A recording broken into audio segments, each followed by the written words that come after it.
Hola, bienvenidas y bienvenidos a Mujeres con Historia, el espacio donde conocerás mujeres extraordinarias que muchas veces la historia las ha olvidado.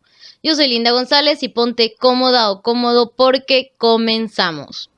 Qué gusto tenerte una vez más por aquí. Quédate porque el tema de hoy está bastante interesante y es un tema muy pedido.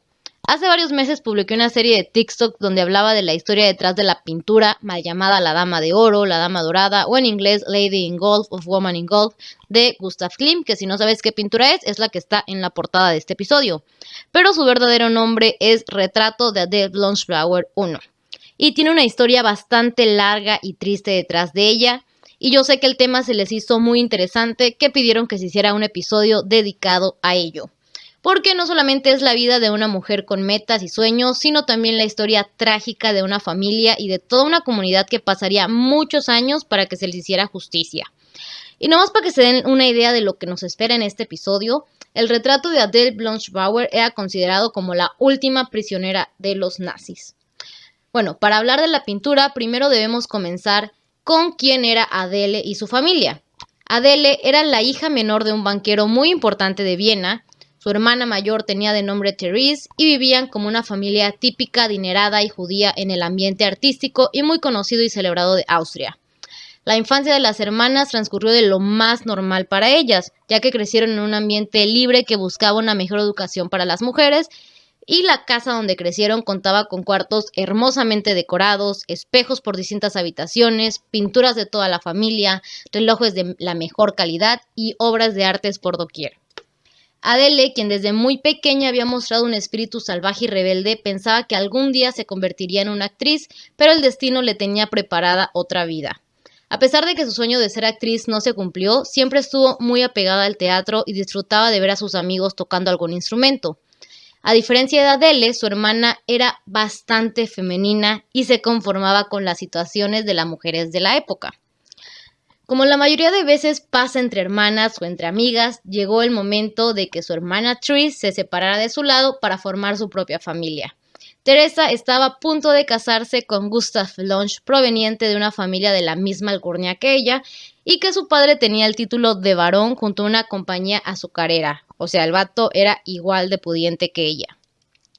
Durante la ceremonia de bodas, Adele leyó un poema que encantó a todos los que estaban ahí y atrajo la atención de Ferdinand Blanch, hermano de Gustav, y que desde ese momento quedó completamente enamorado de ella. Ferdinand sería el hijo que heredaría todas las compañías azucareras y que le duplicaba la edad a Adele, pero que era un hombre amable, honesto, hogareño y que además compartía las mismas aficiones que la familia de ella. Adele, quien desde muy pequeña había mostrado un espíritu salvaje y rebelde, pensaba que algún día se convertiría en actriz, pero el destino le tenía preparada otra vida. A pesar de que su sueño de ser actriz no se cumplió, siempre estuvo muy apegada al teatro y disfrutaba de ver a sus amigos tocando algún instrumento. A diferencia de Adele, su hermana era hiperfemenina y se conformaba con las situaciones de las mujeres en la época. Como la mayoría de veces pasa entre hermanas, llegó el momento de que su hermana Therese, como le decía, se separara de su lado para formar su propia familia. Teresa estaba a punto de casarse con Gustav Blanch, proveniente de una familia de la misma alcurnia que ella, ya que su padre tenía el título de barón junto a una compañía azucarera. O sea, el vato era igual de pudiente que ella. Durante la ceremonia de bodas, Adele leyó un poema que encantó a todos y que atrajo la atención de Ferdinand Blanch, hermano de Gustav, y que en ese momento quedó completamente enamorado de ella. Ferdinand sería el hijo que heredaría la compañía azucarera y aunque le duplicaba la edad a Adele, era un hombre amable, honesto, hogareño y que además compartía las mismas aficiones que ella. En la colección personal de Ferdinand sobresalían la porcelana del siglo XVIII y así como las hermanas Beur eran muy diferentes, Ferdinand y Gustav también lo eran. Y como les decía, desde la primera vez que Gustav la escuchó recitar aquel poema, quedó súper enamorado de ella y que a pesar de que Adele no encajaba con los estereotipos de mujeres de su época, él estaba completamente enamorado de ella. Mientras que su hermana disfrutaba ir a bailes, óperas y caminatas, Adele disfrutaba de los ambientes intelectuales. Ambicionaba con poder estudiar, a pesar de que para 1897 la Universidad de Viena solamente permitía matricular a mujeres en el área de filosofía. Ya saben, algo que nomás las mantuviera ocupadas antes de casarse, ¿no? Realmente no pensaban que una mujer debiera ir a la universidad. Pero para Adele el mundo debería de cambiar y poco le emocionaba su debut en sociedad. Se inspiraba con las mismas amistades de su familia para poder aspirar a ser una persona con acceso a educación y para que se den una idea de la clase de amigos con los que se juntaba su familia, un amigo muy cercano a ellos era ni más ni menos que el escritor Stefan Zweig, que es bastante conocido a nivel mundial. Y bueno, también es importante recalcar que no solamente las ganas de Adele por tener una educación libre fueron las que lograron que siguiera adelante, sino pues que también su familia tenía muchísimo dinero y estaban muy bien relacionados con sus negocios y pues ella podía permitirse pensar en grande. Los padres de Adele, a pesar de todo lo que poseían, lo que más les importaban eran sus hijas y que estuvieran bien posicionadas en la sociedad y que no les faltara nada. Ya lo habían logrado con su hija Teresa porque había hecho un matrimonio exitoso, pero aún le quedaban a Adele. Tenían otros 4 hijos que eran hombres y que por ellos mismos encontrarían un espacio en el mundo. 2 de ellos murieron muy jóvenes, spoiler, y los otros 2 sí lograron entrar a los negocios importantes, pero después murieron. En fin, que cuando el padre de Adele se enteró que el hermano de Gustav, o sea Ferdinand, estaba locamente enamorado de su hija, no dejó pasar la oportunidad y les arregló un matrimonio. Y a pesar de que Adele contaba con más autonomía que otras chicas de su edad o de la época, no se pudo salvar de un matrimonio arreglado y se tuvo que casar con Ferdinand. Para 1899, Adele ya estaba comprometida con Ferdinand y para esos mismos tiempos, el pintor Gustav Klimt ya contaba con mucha fama en Austria, que además de ser conocido como un gran artista, también era conocido por tener romances con sus modelos e incluso con algunas amigas de Adele. Una vez que Adele y Ferdinand se casaron y se mudaron a su hogar, siguieron teniendo el mismo estilo de vida al que estaban acostumbrados. Ellos seguían siendo la típica pareja austriaca de dinero y judía de la época. A pesar de que eran percibidos como una élite de judíos, ellos se consideraban como cualquier otra persona de Viena. La familia celebraban la Navidad, Pascua y asistían a los bailes y óperas de la temporada. Asimismo, respetaba también a todos los grupos migrantes que conformaban la sociedad y al mismo tiempo estaban orgullosos de sus raíces. Adele era contemporánea de muchas mujeres que comenzaban a destacar en muchas profesiones, como las primeras periodistas de Viena, quienes eran muy cercanas a su familia. Asimismo, siendo ya una mujer casada con su propio hogar, lograba reunir a sus amistades de la misma forma que lo había hecho su familia. Ella se rodeaba de escritores y pintores, entre ellos Mark Twain y muchísimos famosos de la época. En 1903, Victor Klimt había aceptado hacer una serie de retratos de Adele. Esto porque Ferdinand le iba a pagar muy bien. Y es que una pintura de Klimt no era cualquier cosa en esa época, ya que era considerado el pintor del momento y sus comisiones por pintura rondaban las 4,000 coronas, algo bastante elevado para la época, pero pues en esta familia había dinero de sobra.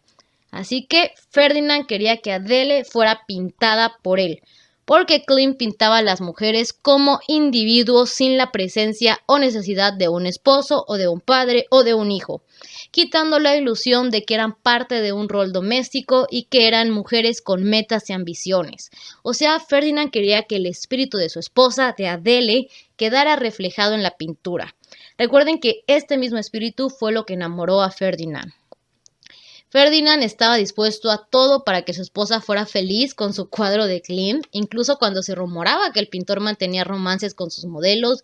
Y es que, aunque Adele y su esposo sabían lo que la gente hablaría por este rumor, pues poco les importaba, y al ser Adele una mujer con aires de rebeldía, pues no le importaba completamente lo que pudieran decir de ella. Y Ferdinand, más que encantado al comprarle regalos a su esposa para hacerla feliz. Díganme, ¿quién no quiere un esposo así? Y bueno, del tiempo que Klimt y Adele estuvieron juntos, se dicen tantas cosas, tantos rumores, pero vamos a hablar solamente de lo oficial, de lo que sí estamos seguros que pasó, y es que solamente quedaron en una amistad y pasaban muchos tiempos juntos por la pintura, pero lo que haya pasado de adentro o lo que no nos consta que pasó, en eso no nos vamos a meter. Klimt ya había experimentado con muchísimas corrientes artísticas, pero la que utilizaría para el retrato de Adele sería la ya famosa y muy conocida con oro. Para el cuadro de Adele, ella usó una gargantilla de diamantes que se volvería icónica, junto a la pintura obviamente, y que más adelante hablaremos de ella porque también tuvo un final muy triste esa gargantilla. Bueno, para este punto de la vida, en 1903, Adele ya llevaba algunos años casada con Ferdinand y juntos o separados pasaban tiempo en reuniones de intelectuales, patrocinando artistas, viendo colecciones de artes en los castillos que tenía Ferdinand fuera de Austria o simplemente socializando con políticos de alto poder. Aunque el matrimonio fue arreglado, los dos habían encajado muy bien ya que tenían los mismos intereses y pues tan mal no se la pasaban. Hasta ese momento no habían tenido hijos pese a que lo habían intentado y de que Adele realmente lo quería. Ella veía a una nueva generación de madres cambiando los paradigmas y quería formar parte de ellas, pero pues nunca pudo, y aunque Ferdinand también quería hijos, nunca le reclamó nada y se resignó a no tener descendencia y a dejar atrás el sueño de llenar su casa con chiquillos. Sin embargo, aún tenían sus grandes negocios y su increíble esposa que formaba parte de su vida y lo hacía muy feliz. Él siempre estuvo muy orgullosa de Adele. Y conforme la historia avanza, vamos a ver que Ferdinand siempre fue el más ferviente enamorado de su esposa, aunque tristemente no se puede decir lo mismo de Adele. Ella realmente nunca se enamoró locamente de él, sin embargo le tenía un gran cariño y se sentía afortunada de tenerlo, ya que a comparación de muchos otros matrimonios arreglados de la época, ella tenía la suerte de tener un esposo que no le reclamaba nada, no le pedía nada a cambio y al contrario le daba todo lo que quería para hacerla feliz. Que dicho sea de paso, no le daba muy poquito, ya que estamos hablando de un millonario. Digo, o sea, tan mal como otras contemporáneas, no le fue. Regresando al cuadro que le hizo Klim, bueno, ni qué decir, es una chulada, a mí me encanta. Abran Google ahora, métanse a verlo, háganle zoom, vean los detalles, no, los mosaicos, las curvas, el color, la expresión de Adele, realmente es hermoso, a mí se me hace muy bonito, es uno de mis favoritos. Y bueno, Klim sin darse cuenta hizo uno de los mejores cuadros de toda su carrera. Y algo muy importante que hay que decir, porque nos servirá como una mouse y herramienta en el futuro, es que el cuadro, al igual que todo lo que tenía él, era pagado y estaba a nombre de Ferdinand. Aunque él se los regalaba posteriormente a Adele y siempre le decían que era de ella y nunca le reclamaba nada, pero legalmente Ferdinand era el dueño de todo eso, algo normal para un matrimonio de la época. La fama del cuadro hizo que Adele estuviera al mismo nivel de otras mecenas, periodistas e intelectuales, porque, no, o sea, si ahorita era un cuadro hermoso, imagínense cuando el pintor estaba en vida, todo el mundo quería verlo. Al no tener hijos y solamente contar con un marido millonario que le daba todo, Adele estaba inmersa en grandes programas de estudios, leía filosofía y teorías políticas, mientras Ferdinand trabajaba, y Adele se devoraba todos los clásicos en francés, alemán e inglés. Estudiaba arte, medicina, ciencia y se negaba a seguir los enfoques de algunas universidades donde las mujeres todavía no se les permitía estudiar. Así que desarrolló grandes opiniones, convirtiéndose para sus círculos cercanos conservadores en una mujer degenerada. Y poco a poco se fue ganando la fama como una gran coleccionista de libros, ya que su biblioteca era bastante envidiable. Su amistad con Klim fue algo que mantuvo durante toda su vida y hay hasta quienes dicen que la obra Judith está inspirada en ella. No sabemos, no nos consta, pero es lo que se dice. Para la misma época que todo esto estaba pasando, un joven Adolf Hitler, batallaba para ingresar a la Escuela de Artes en Austria y renegaba que el ambiente artístico de Austria estaba lleno de judíos. La primera pintura que había hecho Klim de Adele había sido nombrada Retrato de Adele Blanchflower I y era llevado a distintas exhibiciones para que amigos y sociedad pudieran contemplarlo, que es este cuadro del que venimos hablando. Hacía mucho ruido en la sociedad la complexión, los labios rojos de Adele, los ojos de Adele en la pintura junto a los mosaicos dorados era algo escandaloso, la hacían parecer como algo nunca antes visto. Algunas periodistas la comparaban como la Mona Lisa porque ese rostro estaba como muy misterioso, pero de una forma sensual y femenina. y para muchos críticos de arte, ellos la describían como exótica y la definición de la belleza judía. Guárdense este último título, la definición de la belleza judía, ¿no? Con todo el oro a su alrededor, Adele dejaba ver la opulencia de la época y de toda su familia, porque acuérdense que su familia y como la de su esposo tenían muchísimo dinero, al mismo tiempo que dejaba ver a una nueva generación de mujeres en Viena que buscaban reivindicarse y no les daba miedo expresarse, algo que no se vería de nuevo en mucho tiempo, ya que la Primera Guerra Mundial sucumbió a Europa. Para 1920, Adele llegaba a los 40 años y había cambiado completamente, pero su espíritu se mantenía igual. Ahora vestía vestidos más formales y se inclinaba más por artistas y diseñadores que innovaran. Fumaba estos clásicos cigarrillos largos y se consideraba toda una mujer socialista. No tenía miedo de expresarse públicamente, por más escandalosa que fuera, y además de que se declaraba atea y firmaba sus cartas como abrazo de tu Buda. O sea, Adele estaba haciendo lo que ella quería. En estos mismos años, Adele seguía apoyando el arte y trabajaba con directores del Museo Belvedere. Al no tener hijos, quería que su legado al mundo fueran sus colecciones de arte y sobre todo la colección familiar que tenían de Klim. Incluso llegó a escribirle al que en su momento fue director del museo que esos trabajos estaban en sus manos para que posteriormente ella los hiciera de dominio público. No importaba que las pinturas hubieran sido pagadas por Ferdinand, ya que quien controlaba todo y decidía qué pasaba con ellas era Adele, sin que Ferdinand le pusiera un pero. La neta sí se antoja tener un vato así, la verdad. Gracias a Adele y Ferdinand, más de 250 nuevos artistas pudieron llegar al Belvedere, ya que eran patrocinadores muy bondadosos, o sea, soltaban billullo muy bueno, y aparte de sus donaciones, daban también para transformaciones del museo. Tanta era la influencia que tenían que en 1923 Adele se dio el lujo de escoger qué piezas podían poner en ciertas colecciones, o sea, imagínense, en patrona. Adele gastaba la fortuna de su esposo en hospicios para niños, asociaciones para trabajadores de Viena, necesidades que ella consideraba primordiales, además de que quería que su biblioteca también pasara de dominio público y fuera accesible en zonas donde vivían las clases trabajadores de Viena u otras bibliotecas. Ese era el mayor legado que quería dejar cuando ella faltara en el mundo. Sus joyas iban a pasar a sus sobrinas, hijas de su hermana Teresa y Gustav, que ahora ya eran señoritas, que es Luisa y María, que ojo con las sobrinas porque hablaremos de ellas en el futuro, y era sabido por todo el mundo que sus dos retratos hechos por Klim y sus otras pinturas iban a ser donados a la muerte de su esposo y de ella a la Galería de Arte de Viena. Adele pensaba que su esposo moriría antes debido a que pues era mucho mayor que ella, algo que creo que es lógico que todos podríamos pensar. Los intereses de Adele no solamente estaban en el arte y la literatura, también estaba inmersa en el movimiento sufragista de la época, claro que sí, y luchaba también por la justicia social, que las mujeres tuvieran acceso a la educación, mejores viviendas y derechos de los trabajadores y mayor educación para todos. La verdad es que era de admirarse las ideas que tenía, pues claro, hay que ser conscientes que ella podía expresarlas, hacer lo que quisiera y mover todo este ámbito, pues porque su familia tenía bastante dinero, ¿no?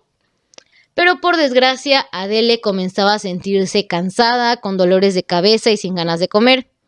A pesar de que estos males persistían, ella se negaba rotundamente a visitar a un doctor, ya que desde su punto de vista, si las mujeres pobres no tenían acceso a la salud, porque ella sí.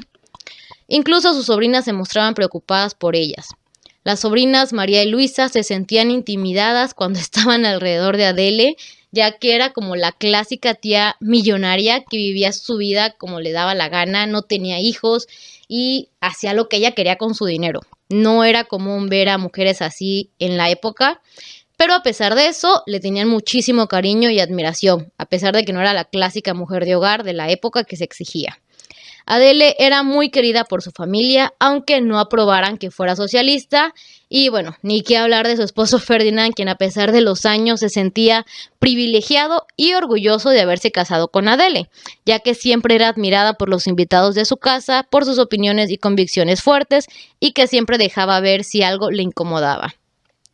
Siempre comentaba que conforme su esposa envejecía, reflejaba la elegancia de una tradicional mujer de Viena de esa época que él veía en la calle y que jamás se hubiese imaginado que se podía casar con ella. Bueno, o sea, sí era muy romántico y todo el Ferdinand, pero pues bueno, era un matrimonio arreglado. Fue una lástima que Adele nunca pudiera enamorarse como tal de él.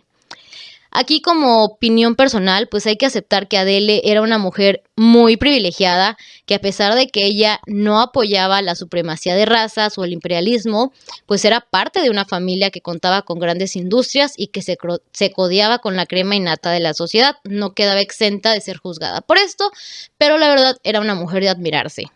Cuando se formó la Unión Soviética, Adele, junto con otra amiga, habían planeado viajar por esos rumbos y tener unas buenas vacaciones.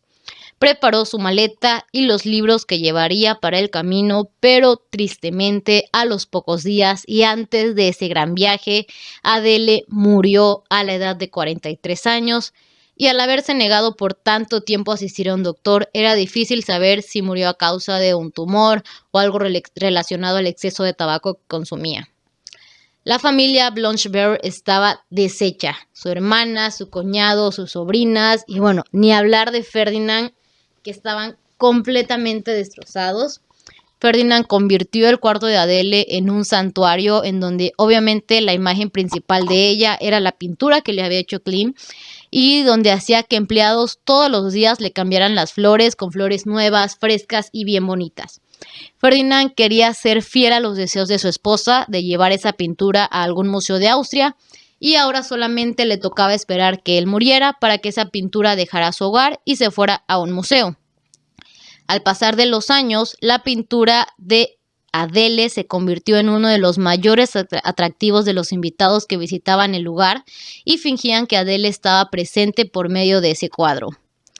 Los años pasaron y la familia seguía creciendo. A pesar de que Ferdinand nunca se pudo recuperar de la muerte de su esposa, siguió apoyando las causas que ella seguía y las que tenían en común, como el apoyar artistas emergentes. Para 1937 era el patrocinador de una retrospectiva al artista impresionista Kokoschka, y espero haberlo pronunciado bien porque me da mucha risa, y tenía fama de estar siempre con los brazos abiertos para apoyar alguna causa. Aunque eso le costara llevarle la contraria al régimen alemán o a Hitler o a Goebbels, quienes nombraban que el arte era degenerado. Para este punto, Hitler tenía el poder de controlar el arte y los artistas dentro de Alemania. Esto era algo que poco afectaba a Austria hasta ese momento. De toda la familia Blanchard, Ferdinand era el único preocupado por lo que estaba pasando en Alemania. Al resto les parecía que eso no afectaría sus vidas. Para 1937, Maria Blanchard, la sobrina de Adele, era una joven debutante que se encontraba enamorada de un joven cantante de ópera de nombre Fritz Allman, de padres migrantes de Polonia, quien parecía no corresponderle. A pesar de esta aparente decepción, María estaba convencida de que se casaría por amor. Al igual que Adele y Therese, las hermanas María y Luisa eran completamente diferentes. Luisa se casó con un varón de nombre Victor Goodman, quien radicaba en Yugoslavia y con quien armó su vida por separado. Regresando a María, tras las largas vacaciones familiares, María regresó con la sorpresa de que Fritz sí estaba interesado en ella y tras muchas situaciones y discusiones entre las familias, María y Fritz se casaron. Iban los novios, qué bonito, qué felicidad hasta aquí. Y miren que a pesar de que tenían una linda relación, esto para nada va a ser una historia feliz. Tras todas las ceremonias, pasaron su luna de miel en París, pero la felicidad les duró muy poco, ya que las tensiones entre Austria y Alemania cada día se hacían más grandes. Poco a poco la gente se preocupaba de una posible ocupación alemana. Se creía que los austriacos se defenderían fuertemente de Alemania, pero otros judíos de la misma clase que María y su familia y que estaban mejor informados comenzaron a tener miedo de lo que pudiera venir. Algunos judíos empresarios y amigos de la familia comenzaron a llamarlos alertados para recordarles que al igual que ellos deberían abandonar Austria inmediatamente.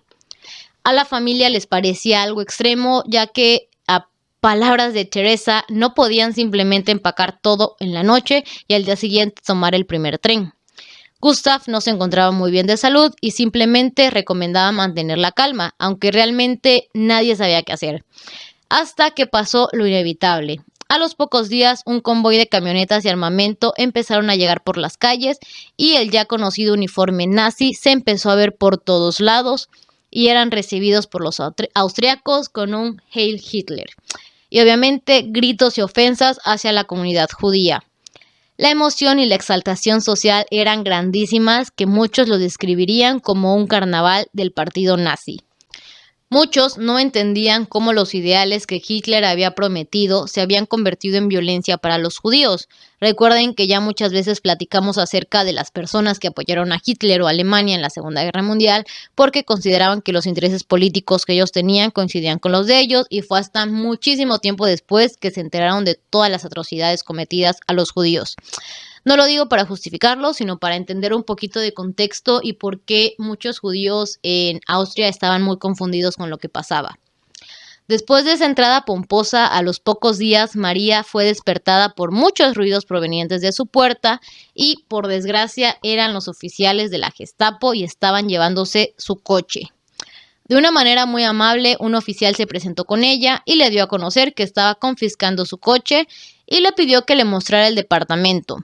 María y Fritz le mostraron el departamento como si se tratara de un amigo, pero por dentro sabían que no tenían más opción e incluso le ofrecieron un cigarrillo. Poco a poco, este oficial fue más invasivo en la casa, pidió ver todas las joyas, incluyendo las más caras que tuvieran, incluso si estaban guardadas con algún joyero, a lo que María sabía que debía de responder con la verdad o sería arrestada. Obligada y con mucha tristeza, le comentó sobre la famosísima gargantilla de diamantes que había sido parte del cuadro que Klimt pintó sobre su tía Adele y que su tío Ferdinand le había regalado el día de su boda.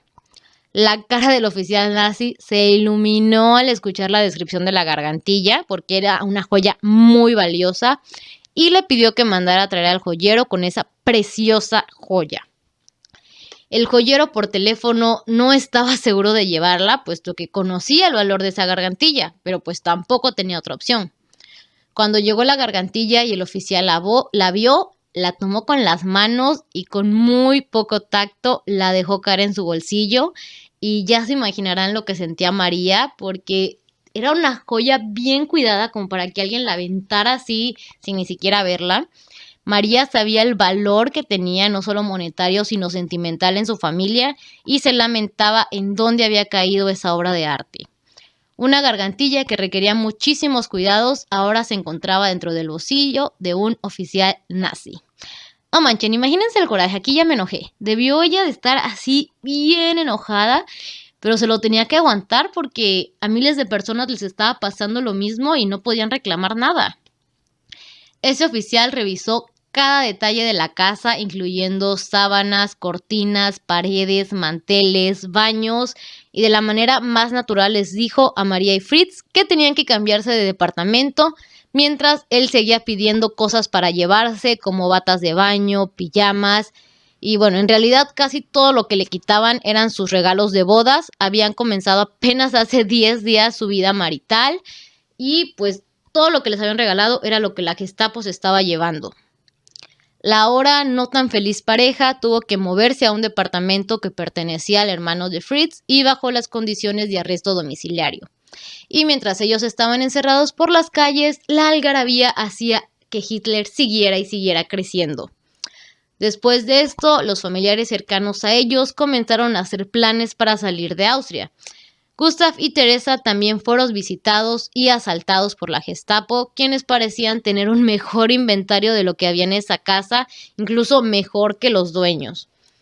Obviamente la Gestapo estaba emocionadísima de visitar al tío Ferdinand, el famoso dueño de fábricas, colecciones de arte, propiedades y muchísimas cosas que podían tomar, pero afortunadamente Ferdinand días antes había salido de viaje a República Checa, donde tenía un castillo, y bueno, la familia lo consideraba afortunado, ya que no tenía que vivir el ver cómo se llevaban sus propiedades y cómo sus amigas y familiares tenían que huir, o cómo algunos de sus amigos ahora estaban en contra de ellos, o lo más triste, que muchos judíos estaban suicidando por todo lo que estaba pasando. A los pocos días, Fritz fue tomado por la Gestapo y llevado a un interrogatorio que al poco tiempo a María se le informó que era ahora un prisionero. Fritz estuvo arrestado algunos días en un hotel donde se le permitía escribir a su esposa y en sus cartas le mencionaba que lo trataban de maravilla. Obviamente María sabía que esto ni de broma era verdad, aunque tampoco ella le contaba lo que estaba pasando a su alrededor o con su familia. Durante los días que Fritz estuvo detenido en ese hotel, el padre de María comenzaba a tener ataques de ansiedad. 7 de sus amigos más cercanos se habían suicidado y seguían siendo investigados por los nazis. María sabía que podía dejar el país ya que tenía todos los papeles en orden, pero no se atrevía a dejar a su familia. María veía a su sociedad caer. Su hermano también había sido detenido con la intención de recabar todas las propiedades de Ferdinand y de entregarlas a la Gestapo, que por suerte Ferdinand no mantenía todo junto y si se perdía su complejo azucarero, pues aún tenía muchas cuentas de bancas repartidas por Suiza, donde pensaba mudarse, ya que él tampoco pensaba ni de broma regresar a Austria. El ambiente que se respiraba entre los judíos era cada día peor. Había noticias como de que toda una familia entera se había suicidado con sus pistolas y colgando sus medallas usadas y ganadas en la Primera Guerra Mundial. Personas muertas, golpeadas, insultadas, eran cosas de todos los días. Y personas con las que hasta hace algunos meses habían compartido bailes y cenas, el día de hoy ya estaban muertas o estaban arrestadas. Tras todas las enfermedades que acumulaban y tras varios ataques de ansiedad, Gustav, el padre de María, falleció, lo que fue un duro golpe para toda la familia, pero a los pocos días, como si se tratara de una señal, Fritz fue dado en libertad y pudo regresar a su hogar. Sobra decir que se encontraba en terribles condiciones físicas, pero al menos estaba vivo, aunque no podía dormir bien ni tampoco tenía mucha hambre. María y Fritz comenzaron a planear su salida del país. Un día le pidieron permiso al oficial de la Gestapo que cuidaba su casa para visitar al doctor, ya que Fritz no se encontraba muy bien de salud. Al día siguiente le comentaron que debían de ir a ver al dentista y el oficial, chocado de esas salidas, les dijo que tenían hasta las 5 para regresar. María y Fritz se pusieron sus abrigos con los aretes de diamantes de su tía Adele en el brasier y tomada de la mano de su esposo se dirigió al aeropuerto dejando atrás toda su vida. El miedo que sentía era terrible, ya que si eran descubiertos, sabían que podían ser arrestados o asesinados al momento. En el aeropuerto, un oficial les revisó sus boletos donde decían que viajarían a Cologne, Alemania, espero estarlo pronunciando bien, y mientras esperaban en sus asientos a que el avión despegara, justo antes de hacerlo, el avión se apagó y algunos oficiales de la Gestapo entraron. Dios de mi vida, ya se imaginarán el miedo que vivieron, ha de haber sido algo indescriptible, pero que afortunadamente estos oficiales solo fueron a avisarles que por el clima tendrían algún retraso. Creo que fueron los peores 40 minutos de la pareja y bueno, al final pudieron salir de Austria dejando toda su vida en el pasado. Cuando llegaron a Alemania con la ayuda del hermano de Fritz hicieron una ruta de escape. Un sacerdote los cambió de ciudad y los llevó a una familia de granjeros, quienes sabían el riesgo que implicaba ayudarlos a escapar, pero que ahora se dedicaban a eso. Esta familia no estaba dispuesta a ser parte de los alemanes que atacaban y mataban a los judíos. Como dato extra, la operación era dirigida por un hombre llamado Joseph Hanef, quien tiempo después fue descubierto por la Gestapo y enviado a Polonia a un campo de concentración. Sus hijos tuvieron que huir a la parte desocupada de Holanda, donde tiempo después uno de ellos fue también detenido y enviado a Auschwitz. El hijo sobrevivió a la guerra, pero su padre no pudo sobrevivir al primer invierno. Ahí murió en 1941. Años después, a la familia Hanef le llegaban cartas de sobrevivientes, incluyendo las de María y Fritz, agradeciéndoles por salvarles la vida. Regresando al plan de escape de María y Fritz, después de esa parada, se movieron a Ámsterdam, donde los esperaba un avión privado, y llegaron a Liverpool. La pareja estaba más que feliz porque lo habían logrado. En Austria, la Gestapo estaba enojadísima de que ellos no hubieran regresado. Por otro lado, Ferdinand buscaba la manera de sacar al resto de su familia Y bueno, en Austria su casa era completamente desvalijada junto a la Gestapo. Trabajaban en grupos los austriacos nazis, curadores de arte, quienes ingresaron a la casa en la que habían vivido Ferdinand y Adele y comenzaron a tomar la colección de arte, así como si entraras a un supermercado y tomaras todo lo que te guste sin necesidad de pagarlo. Solo que no estamos hablando de simple cosas de supermercado, estamos hablando de colecciones de arte evaluadas en muchísimo dinero. Lo más triste de todo era que los funcionarios de los museos que anteriormente Ferdinand había apoyado de distintas maneras eran los mismos que se encontraban ahora saqueando su casa. El encargado del Museo de Arte e Historia en Viena hizo una lista de varias pinturas, incluyendo la de los Blanchblauer, como parte del patrimonio de Austria y que no podían ser sacados del país por sus dueños. Los sueños de Adele y Ferdinand para la Galería de Arte en Belvedere estaban muy lejos y aunque Ferdinand había donado las pinturas al museo en 1936 para que fueran llevadas después de su muerte y así cumplir la última voluntad de Adele, el museo se encargó que las pinturas de Klimt y en especial el retrato de Adele fueran reivindicadas y que ningún rastro de aquella mujer judía quedara. Fue así como dejó de ser el retrato de Adele para convertirse en la Dama de Oro, una pintura que ahora representaba los valores nazis. Para 1941 era anunciada como el retrato de una mujer rodeada de oro y su historia y su contexto había sido eliminado por completo por ser considerada enemiga de la raza y en su lugar ahora solo quedaba Lady in Gold. Todo rastro de los Blanchblauer y la influencia que tuvieron en Klimt como patrones no existía. De igual manera, la gargantilla de diamantes que alguna vez había pertenecido a dicha familia ahora lucían los cuellos de las esposas de los oficiales de la Gestapo. Ferdinand, quien desde mucho antes de las tragedias había logrado salir de Austria y había perdido la mayoría de su fortuna, se dedicaba a sus días a monitorear los escapes de su familia y vivía con una agonía en Suiza. Buscaba la manera de estar en contacto con sus amigos y de ser necesario ofrecerles ayuda. Afortunadamente, los dineros que tenían en las cuentas fuera de Austria le permitían vivir bien, pero pues claro que le dolía ver que hasta su castillo en República Checa estaba siendo ocupado por los nazis, quienes buscaban a más no poder sacarle todo lo que tenían. Y acuérdense que Ferdinand tenía bastante dinerito. Para Ferdinand, un viudo sin hijos y lejos de su familia, encerrado en un hotel en Suiza y que alguna vez fue dueño de una de las colecciones de arte más envidiables de Austria y de negocios muy rentables, le era muy triste ver cómo su familia había sido destruida. Y que si bien las cosas materiales ya no eran de importancia, sí le dolía ver cómo algunas de las cosas que formaban parte de sus recuerdos eran ahora utilizadas por los nazis, eliminando la historia que esos objetos tuvieron con los suyos. Tal era el caso del cuadro de su amadísima Adele, que yo creo que esto fue lo que más le dolió. También agradecía que Adele no tuviera que ver todo lo que estaba pasando ni sufrir lo mismo que él. Estaba seguro que si Adele estuviera en esa situación, estaría igual de decepcionada de Austria y de todos los que los habían rodeado en su momento. Ferdinand, aún sabiendo que los nazis no soltarían las pinturas de Klimt, intentaba mover contactos para que el retrato de Adele fuera recuperado para él.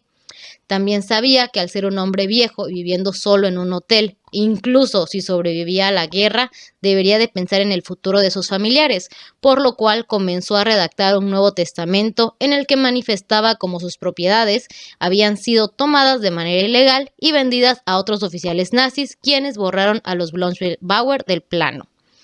Y es que imagínense lo difícil que debió haber sido para él ver ese queridísimo cuadro que adoraba de su amadísima Adele, al cual casi diario le rendía culto, ahora era convertido en una influencia nazi. Mismos nazis que habían destruido todo lo que él tenía a su alrededor.